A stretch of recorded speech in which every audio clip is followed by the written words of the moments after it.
Okay, Bob, how you doing? I'm listening, but you know, I'm looking at this, and I'm going. It appears as if we're duplicating a number of things that we at TriMet do, i.e., Portland Mall is now will be managing workers that we manage on the other ends of the route, i.e. the other two contracts that we have.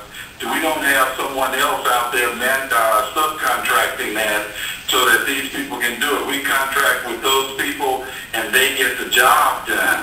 And so I keep looking at this and I'm going, my goodness, how do we justify paying Portland Mall? And I'll give you a perfect example.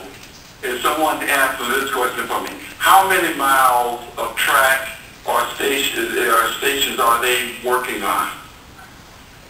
Versus how many miles our other two contractors have to travel to do their job. And they make less money. So we're opening Pandora's box here for the others to say, hey, wait a minute, we've undersold our services if we're going to pay Portland Mall management this amount of money to do it in a smaller area.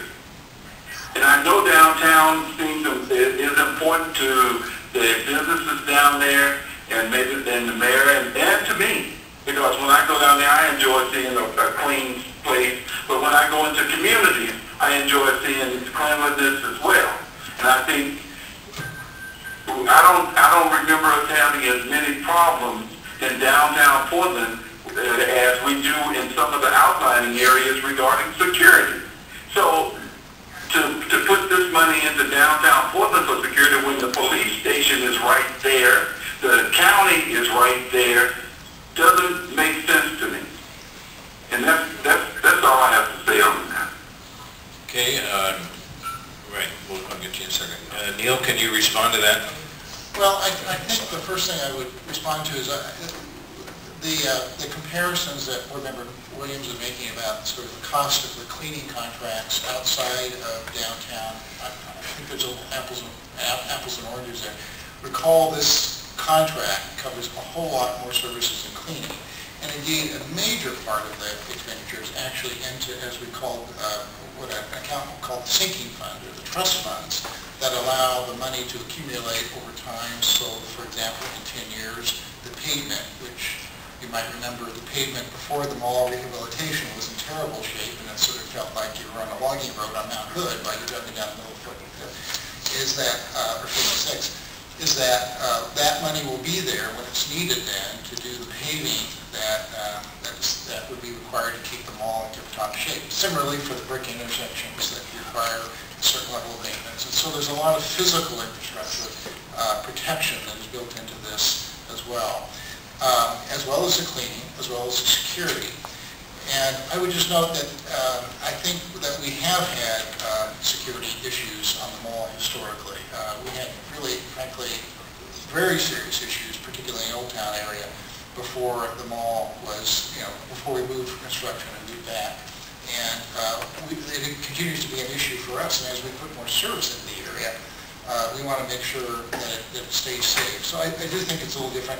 The other part of it is that because this part of the system is the most heavily used part of the system and the most heavily used stations, by the nature of being downtown, they also require additional level of maintenance associated with just the wear and tear of that additional use.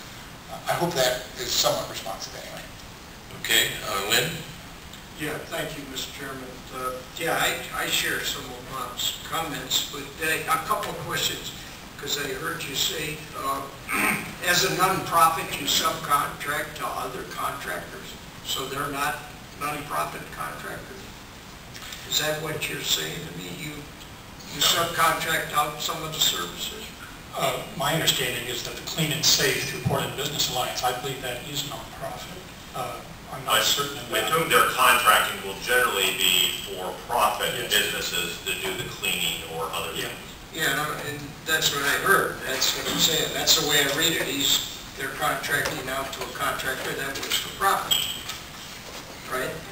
Yeah, and now back to Bob, I don't know what those contracts provide, but I would be concerned that of what those contractors provide in social fringe benefits and other things to their employees, because normally this is a very low-paying job when you go to cleaning and other things. So, I mean, I would be concerned with who's doing those, who you're contracting to.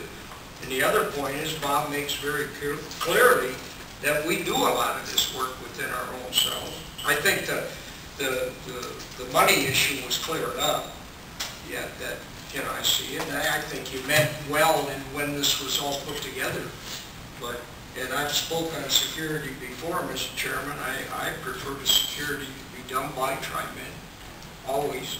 And if we're looking at reducing anywhere in the future of our own TriMet employees, which we may be in this economic climate, as you referred to in your comments, again, I wouldn't want to see TriMet employees have to be laid off that are capable and experienced and can do this type of work.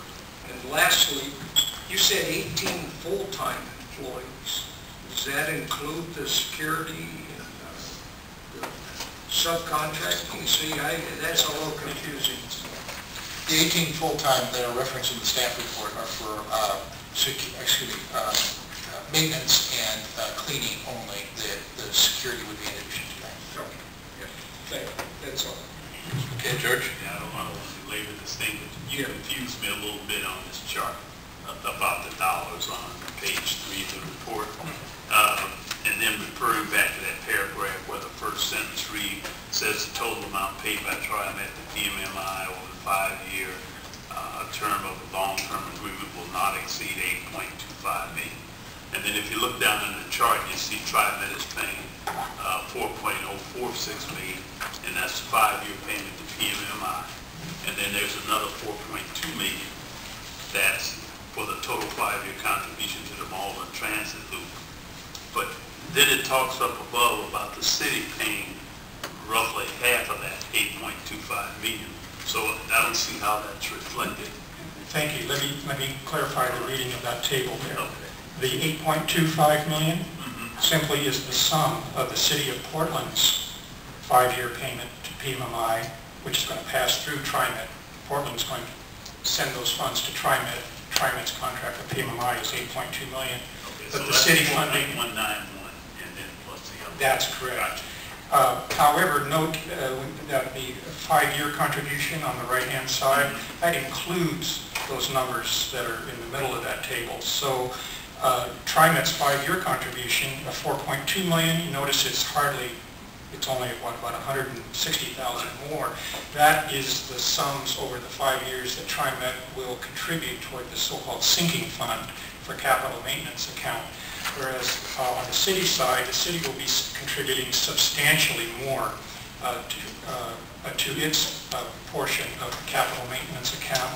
And in addition, the difference between the city's $11.3 million 5-year commitment and the $4.2 million of that commitment, which will flow to TriMet to put in the PMMI contract, represents the city's value of what we call their self-performed services that they'll be doing. For example, trimming the trees along 5th and 6th to keep them out of the overhead wires, and many other tasks of that nature.